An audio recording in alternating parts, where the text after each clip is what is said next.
عبداللہ ابن عباس زمزم کے کنارے بیٹھے ہوئے تھے اور پیغمبر اکرم صلی اللہ علیہ وآلہ وسلم کی حدیث نقل کر رہے تھے۔ اسی دوران ایک شخص جس نے سر پر عمامہ رکھا ہوا تھا اور عمامے سے اپنے چہرے کو ڈھانپا ہوا تھا داخل ہوا۔ اس شخص نے کہا، اے لوگو، جو بھی مجھے جانتا ہے سو جانتا ہے، اور جو مجھے نہیں جانتا میں اپنا تعارف کرائے دیتا ہوں۔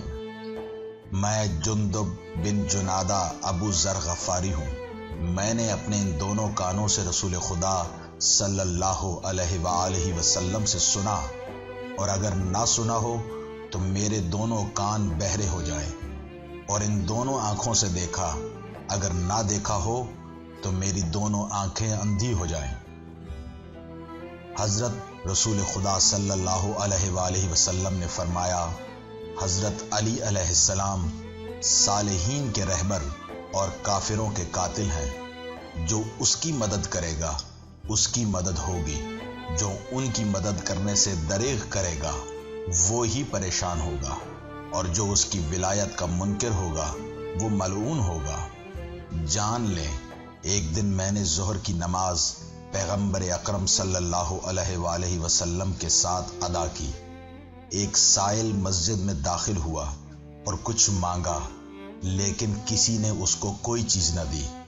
سائل نے اپنے ہاتھ آسمان کی طرف بلند کیے اور کہا، خدایا گواہ رہنا، میں رسول خدا صلی اللہ علیہ وآلہ وسلم کی مسجد میں گدا بن کر آیا تھا، لیکن کسی نے کوئی چیز نہیں دی۔ حضرت علی علیہ السلام حالت رکوع میں تھے۔ چھوٹی انگلی سے جس میں انگوٹھی پہن رکھی تھی سائل کو اشارہ کیا۔ سائل آیا اور حضرت علی علیہ السلام کی انگلی سے انگوٹھی حاصل کر لی۔ پیغمبر اکرم صلی اللہ علیہ وآلہ وسلم اس ماجرا کو دیکھ رہے تھے۔ جس وقت علی علیہ السلام کی نماز ختم ہوئی، پیغمبر اکرم صلی اللہ علیہ وآلہ وسلم نے اپنے سر مبارک کو آسمان کی طرف بلند کیا اور فرمایا، پروردگار، میرے بھائی موسیٰ نے بھی تجھ سے دعا کی تھی اور کہا تھا کہ پروردگار تو میرے لیے میرے سینہ کو کشادہ فرما اور میرے کام میرے لیے آسان کر دے اور میری زبان کی گرہ کھول دے، تاکہ لوگ میری بات اچھی طرح سمجھ لیں، اور میرے خاندان میں سے میرے بھائی ہارون کو میرا وزیر بنا دے، اس کے ذریعے سے میری پشت کو مضبوط کر دے اور میرے کام میں اس کو میرا شریک بنا۔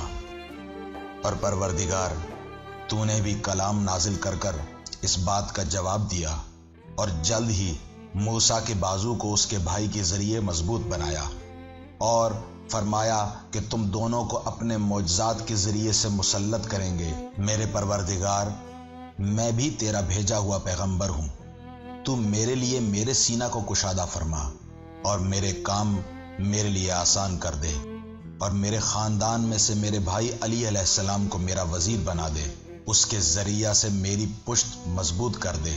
ابو ذر کہتے ہیں، ابھی رسول خدا صلی اللہ علیہ وآلہ وسلم کی دعا ختم نہیں ہوئی تھی کہ حضرت جبریل علیہ السلام خدا کی طرف سے یہ آیت لے کر نازل ہوئے، انما ولیکم اللہ ورسولہ والذین آمنوا الذین یقیمون الصلاة ویؤتون الزکاة وہم راکعون۔